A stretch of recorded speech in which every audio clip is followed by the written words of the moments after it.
Trump Netanyahu বৈঠক Iran ইস্যুতে মেলেনি বড় কোনো সিদ্ধান্ত।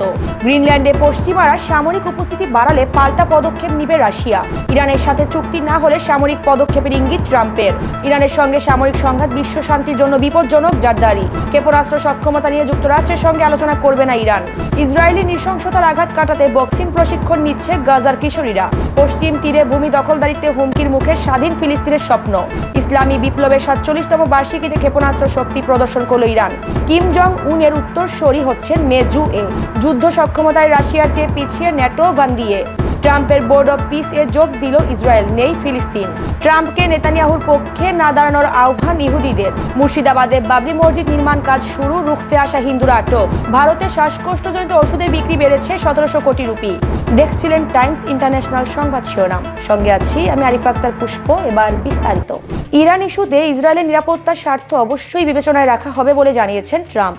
তবে দেশটির সঙ্গে চলমান আলোচনার গতি প্রকৃতি নিয়ে ট্রাম্প ও নেতানিয়াহুর দীর্ঘ বৈঠকে কোনো গুরুত্বপূর্ণ চুক্তি হয়নি। বৈঠকে নেতানিয়াহু ইরানের ক্ষেপণাস্ত্র কর্মসূচি লাগাম টানার চাপ দিলেও নতুন কোনো প্রতিশ্রুতি দেননি ট্রাম্প। বরং ওয়াশিংটন ও তেহরানের মধ্যে আলোচনা চালিয়ে যাওয়ার কথা জানিয়েছেন।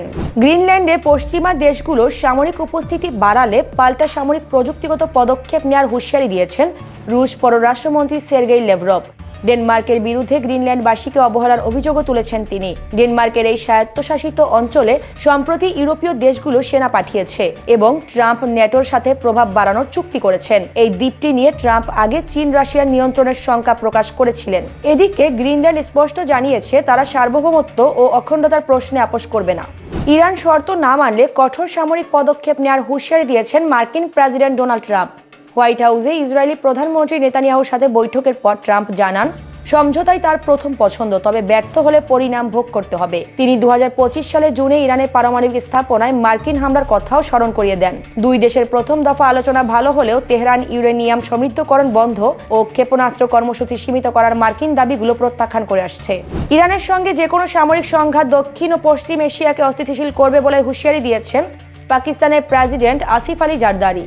তিনি বলেন, সামরিক পথে সমস্যার সমাধানের চেষ্টা বিশ্ব শান্তি ও বিশ্ব অর্থনীতির জন্য গুরুতর ক্ষতির কারণ হবে। পাশাপাশি একতরফা নিষেধাজ্ঞা ও চাপের বিপক্ষে অবস্থান জানিয়ে শান্তিপূর্ণ সংলাপের আহ্বান জানান তিনি। অন্যদিকে ইরানি রাষ্ট্রদূত রেজা আমিরি স্পষ্ট করেন, ইরান যুদ্ধ না চাইলেও সার্বভৌমত্ব রক্ষায় পুরোপুরি প্রস্তুত।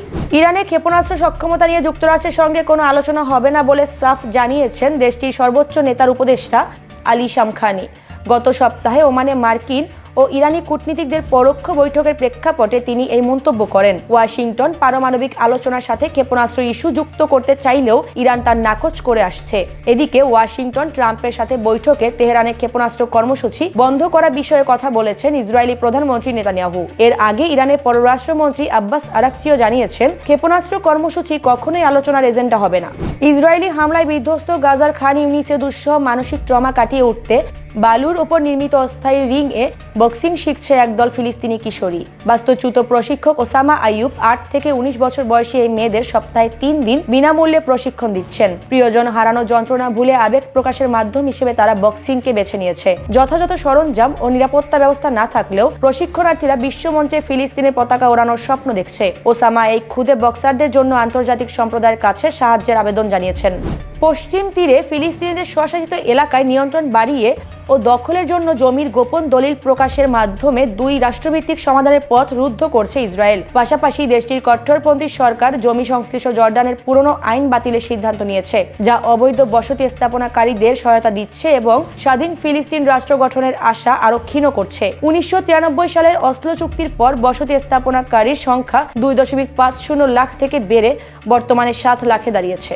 ইসলামী বিপ্লবের ৪৭তম বার্ষিকী উপলক্ষে তেহরানের সৌমার, নূর, কাদির সহ একাধিক শক্তিশালী ক্রুজ ও ব্যালিস্টিক ক্ষেপণাস্ত্র প্রদর্শন করেছে ইরান।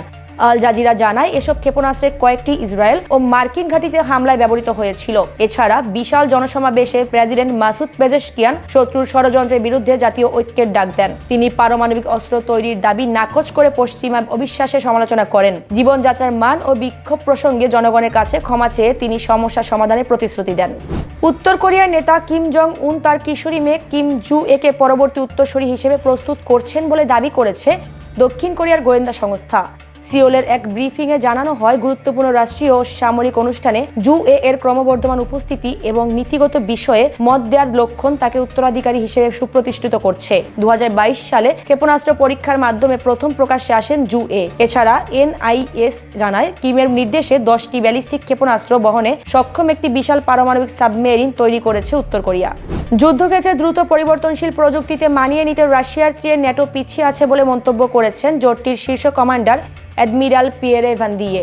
তিনি জানান, রুশ বাহিনী দ্রুত প্রযুক্তিগত অভিযোজনে দক্ষ হলেও ন্যাটো এখনও ধীর স্থির। এদিকে ন্যাটো ইউক্রেনে 500 বিলিয়ন ইউরো পর্যন্ত অতিরিক্ত সামরিক ব্যয়ের সুযোগ তৈরি করলেও পুতিন একে অহেতুক ভয় তৈরির কৌশল বলছেন। অন্যদিকে ল্যাভরভের দাবি, ইউরোপীয় মিত্রদের কারণে ট্রাম্প পুতিন বৈঠকের পর শান্তি চুক্তির সম্ভাবনা ভেস্তে গেছে। ট্রাম্পের বোর্ড অব পিসে আনুষ্ঠানিকভাবে যোগ দিয়েছে ইসরায়েল। ওয়াশিংটনে ট্রাম্প ও মার্কো রুবিওর সঙ্গে সাক্ষাতের পর নেতানিয়াহু এই দলিলে স্বাক্ষর করেন।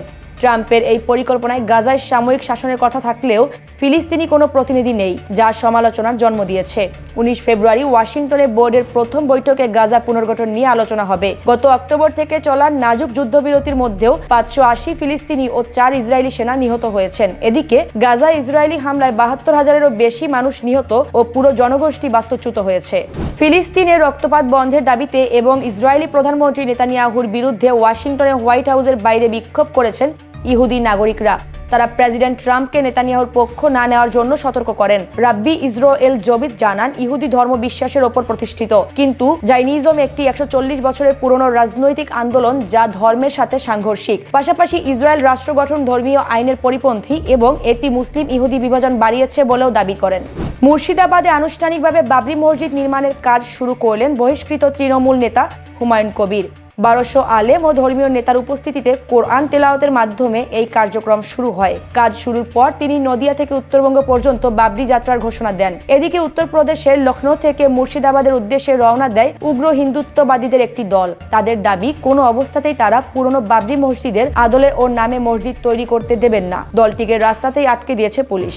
ভারতে ক্রমবর্ধমান বায়ু দূষণের প্রভাবে শ্বাসকষ্টজনিত ওষুধের বিক্রি এক বছরে 1713 কোটি রুপি বেড়েছে। পার্লামেন্টের স্বাস্থ্য প্রতিমন্ত্রী প্রতাপ রাও যাদব জানান, 2024 সালে 17,199 কোটি রুপির ওষুধ বিক্রি হলেও 2025 সালে তা বেড়ে 18,912 কোটি রুপিতে দাঁড়িয়েছে। তৃণমূল সাংসদ সুস্মিতা দেবের প্রশ্নের জবাবে সরকার জানায়, দূষণের কারণে সরাসরি রোগ বা মৃত্যুর সুনির্দিষ্ট তথ্য নেই। তবে সরকারের নিজস্ব জলবায়ু ও স্বাস্থ্য কর্মসূচির নথিতে 12.5% মৃত্যুর জন্য বায়ু দূষণকে দায়ী করা হয়েছে, যা প্রতিমন্ত্রীর দাবির সঙ্গে সাংঘর্ষিক। এই ছিল আজকের টাইমস ইন্টারন্যাশনাল 10 মিনিটে। সারা বিশ্বের সর্বশেষ খবর পেতে সাবস্ক্রাইব, ফলো করে বাংলাদেশ টাইমসের সঙ্গেই থাকুন। ধন্যবাদ।